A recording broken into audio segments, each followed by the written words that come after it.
Welcome back to EU Decoded, the podcast from the EPP group in the European Parliament. Today, we are going to discuss the issue of the EU tariffs. In the studio, I welcome Mrs. Željana Zovko, member of the European Parliament from Croatia and Vice Chair of the EPP Group and member of the Delegation for Relations with the United States, and Mr. Jörgen Warborn, member of the European Parliament from Sweden and EPP Group's coordinator on the International Trade Committee. So, what is this about? The US wants to implement tariffs on imported goods, including those goods from the European Union. Tariffs are actually nothing else than taxes. These taxes aim to protect domestic industries. However, they could have an impact on jobs, but also on tax revenue, because you are selling less. You are going to have less VAT, less consumption taxes, less international trade, and at the end, higher consumer prices. President Trump thinks the US are ripped off by the Europeans. But we think that the EU-US good and services trade is balanced. Let's listen to Owen Dray. Owen Dray is a senior researcher in the Wilfried Martens Center for European Studies.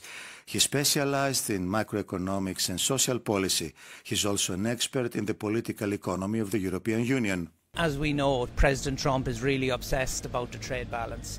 But actually, while the EU has, a significant trade surplus with the US in terms of goods, when it comes to services, which is by far the much faster growing, economic area, then the EU has a significant deficit with the United States, and I think it's something like 190 or 200 billion euros, which is, very, very, very significant. And that mainly relates to digital services. So every time, you use Google or Meta or X or any of those American services, that's part of the trade imbalance. That's the reality. Tariffs can lead to reduced imports from the European Union. However, they can also provoke retaliatory measures from the European Union, especially if we don't find a solution in the 90 days negotiation period. But how these measures could impact US businesses and consumers? Also, could these measures lead to a trade war between the USA and the EU? And what is the position of the EPP Group?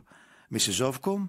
Position of the EPP Group is, first of all, to stay united in front of the threats that we have received from the other side and the threats that also menace the world trade regulations in a sense that we assigned to. European Union has the biggest single market in the world, and we are committed to open as many possibilities as we can. We are making bilateral deals with like-minded partners. We are opening ourselves to trade with Mercosur, with India, with Indonesia, with Norway, and also with Australia and New Zealand. So we are diversifying our options as well in front of the menace that we are having from the new administration in the United States. But also we are not giving in to dialogue to try to explain the specificities of European Union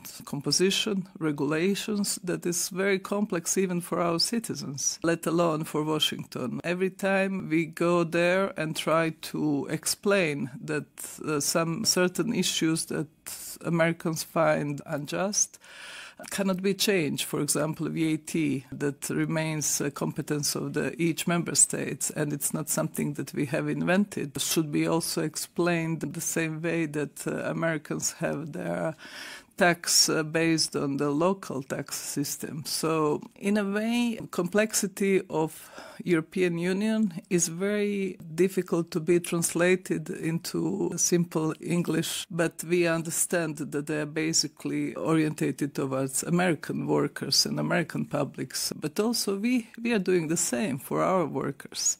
And we have to find ourselves in a compromise, how to get out of this difficult situation, because we need the United States of America. We need them first for our security. We need them as well in cooperation in order to respond to geopolitical threats that we are facing. And this was the best relationships that we had since the creation of European Union. So there is no way that one administration change can break these bridges. Mr. Warborn? First of all, it's totally correct that the trade balance is what is mentioned. There is an unbalance between goods and services, but on balance, there is a slight trade surplus for EU to US. I think Trump is exaggerating it, and I think he is only using goods as his numbers. And therefore he sets up tariffs, because he believes in tariffs. I do not believe in tariff. I believe that tariffs will make goods more expensive for consumers, and both on the EU side and on the US side, we need to reduce prices for consumers. We have inflationary pressures, and we need to release that. And that's why we need to respond to this, not because I like tariffs, as I said, I dislike them, but to make the US, to force them in a sense, to come to the negotiation table. That's why we need to put up our tariffs with the aim of negotiating and get rid of the tariffs, because then trade can start to flow freely, and that would be the best for EU citizens and US citizens. Let's go on. Now I have another question for both of you. What could be the long-term effects of sustained tariffs on EU-USA trade relations? Mrs. Zovko? It will be detrimental for citizens and for American citizens as well. Lack of opportunity as well for the goods to be used to and that Americans are used to from European market to be competitive with the ones that we will have from the other markets, and that we will have an increase in inflation, and it will not benefit from any sides of this transatlantic relations. We know that 16 million jobs have depend on this. Once you stop investing, once you stop having this relationship, it's very difficult to go back. It's an open market, and anyone can take a place. If you close one door, the other's door opens. So it will be very difficult to restart this relation. We don't want to get dragged into a trade war, and we don't want to consider some other options and the worst case scenario. Basically, my role in the EPP as a vice president is also to reach out to American administration and to explain the benefits and to find out the ways that we can do in order to find a compromise. And also, as EPP shadow rapporteur for EU-US trade, I think that we should be much more positive and work on a positive side. But I think that we have to get involved in the mutual benefits from the fact that the European Union has for many years depended on United States of America and cannot really adapt so easily to new circumstances. And in this transition, everybody has to find their own interest, and we have to come out with a win-win situation. Mr. Warborn? If the tariffs are kept on both sides, it will be more expensive for Europeans. It will be more complicated for EU businesses to sell their goods and services to the US. And eventually that will create a problem for US. We have seen this in the past when tariffs have been used, then productivity fall. And it will be a problem for the US economy. And I think they will realize eventually. And that's why we have to avoid that situation. We have to come back to a situation where we trade more. Remember that US is a really important market for us. About 20% of our export goes to the US market. But we are also very important to the US market. So there is all the reasons in the world to make sure that we avoid having this trade war. In this point, let's listen to the opinion of Paul McCarthy. Paul McCarthy is a former Europe director of the International Republican Institute, and he works now as an independent expert on European politics and transatlantic relations in the United States. I think as an American citizen, and I think what Trump is most concerned about would be what the American voter sees. I think that we're going to come to an agreement where it won't be as bad, but tariffs will be historically high, but not as bad as we thought that they would be. Trump's method, I don't know what's going on inside of his head at any moment, and I don't think anybody does, but I think the method is to go in big and then bring it down.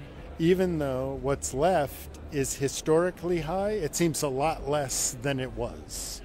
So Trump is going to get his tariffs, but hopefully they won't be so terrible that they really impact transatlantic trade, because that could impact transatlantic relations. Tariff disputes can strain diplomatic relationships, as they are often seen as an aggressive economic policy. The imposition of tariffs can lead to increased tensions and challenges in other political and economic issues affecting the broader transatlantic relationship. Let's listen once again to Paul McCarthy.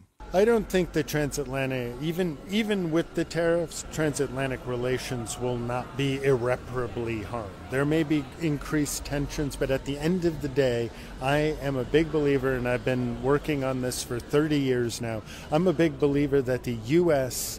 and Europe are natural allies with each other. There's going to be bumps in the road.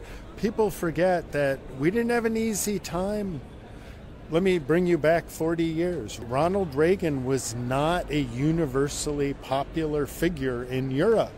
They thought he was going to bring on, World War III and everything like that. And I remember that because I was in Europe at the time. There were huge demonstrations. There were differences of opinion, even on the center right, with the Reagan's Republican Party at the time.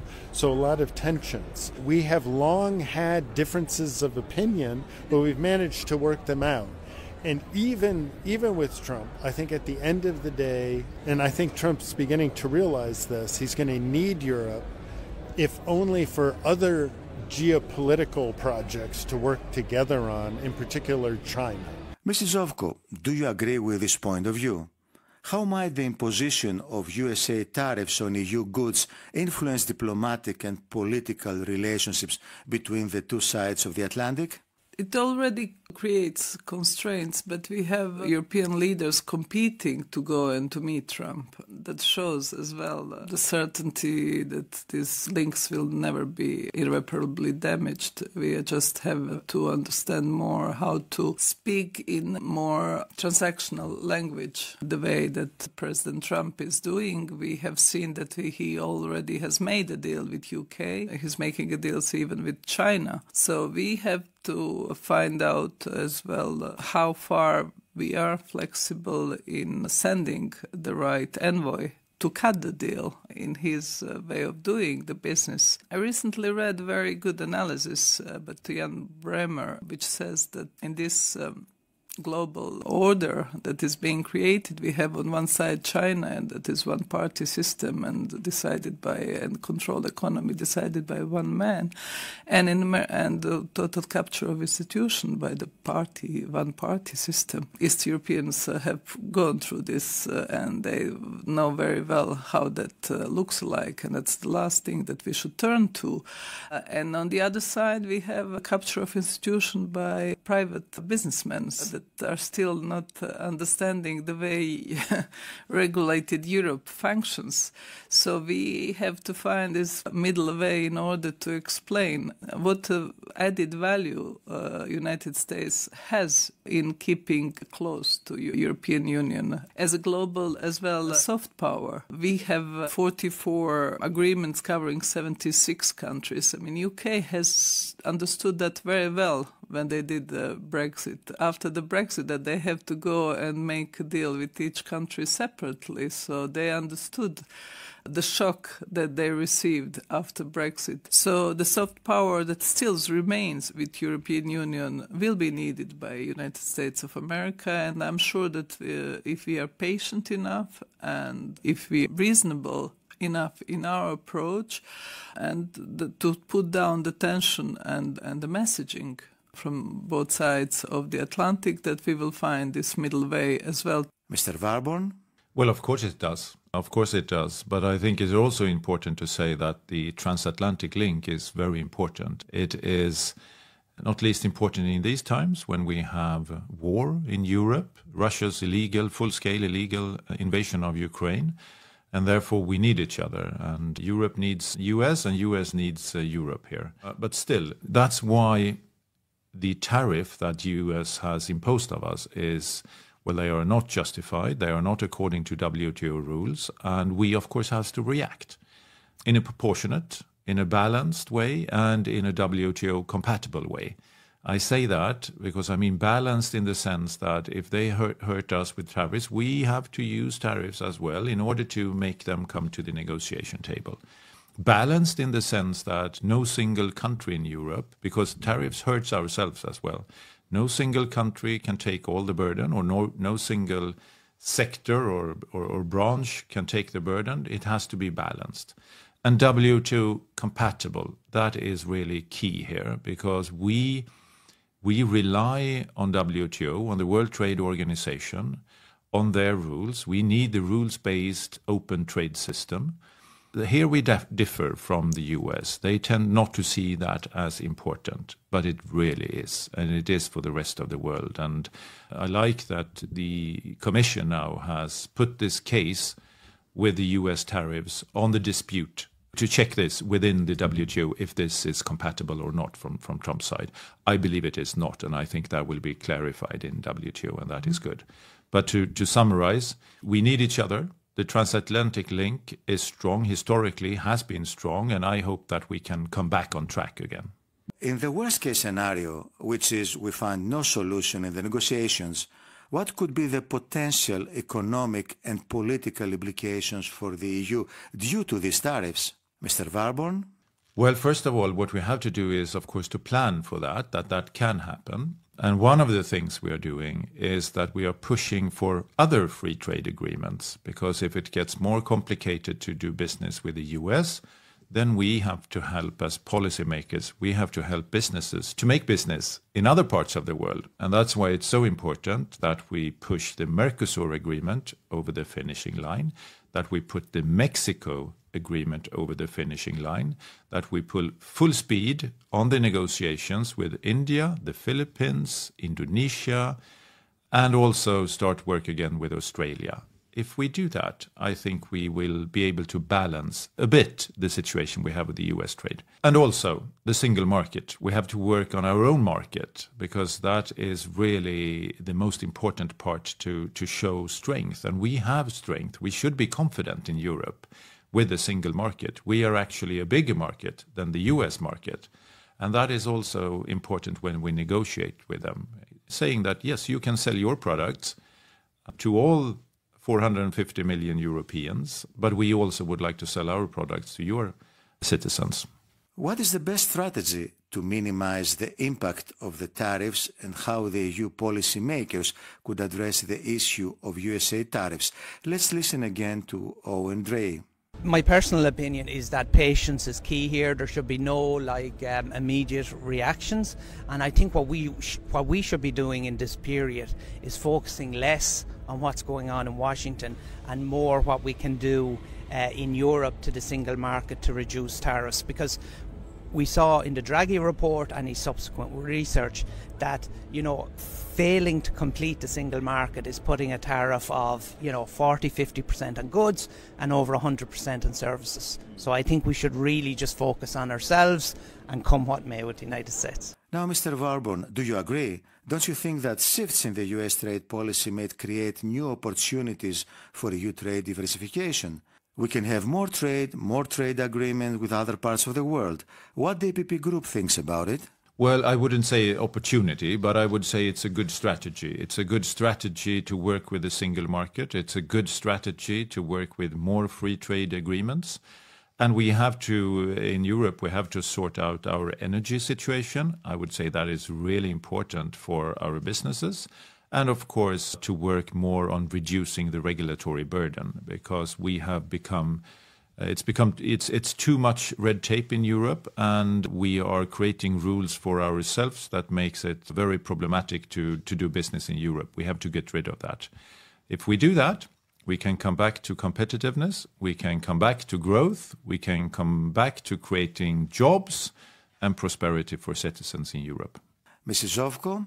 I absolutely agree that we should focus also on strengthening our single market, and the first trade partners that are ourselves in and the closest neighborhood. Sometimes we have so many burdens on our businesses and on placing our goods on the market within the European Union, and that makes it impossible for them to trade. Maybe this opportunity, while waiting for our American partners to reach out as well to European Union as the most safe and the best market for them, the best opportunities to strengthen our single market that can also mitigate the damage that can arise from the issues that we are having in transatlantic trade. We are speeding up trade agreements with Mercosur, which is quite unbelievable, taking into account all the opposition that we had even within the European Parliament. Now Europeans have understood that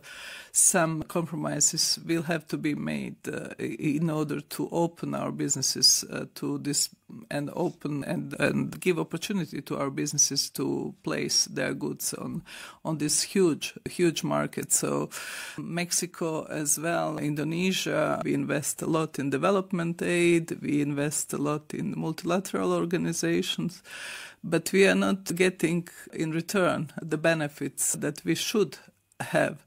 This is something that Americans have learned long time ago. I mean, they use their popular culture, they use their soft diplomacy as well to protect their economic interests. And this is something that European unions should learn as well in their diplomacy, to act much more assertively and to be much more self-confident, because we are the best place for living and for having families, the most safest single market. We have free movement of people, free movement of goods.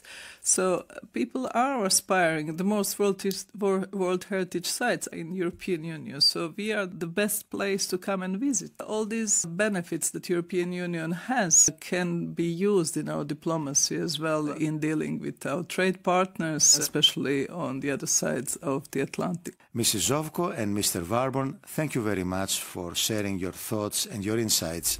Well, that's all for today. To stay updated on the latest in EU politics, follow us on social media and visit our website at eppgroup.eu. Thanks for listening.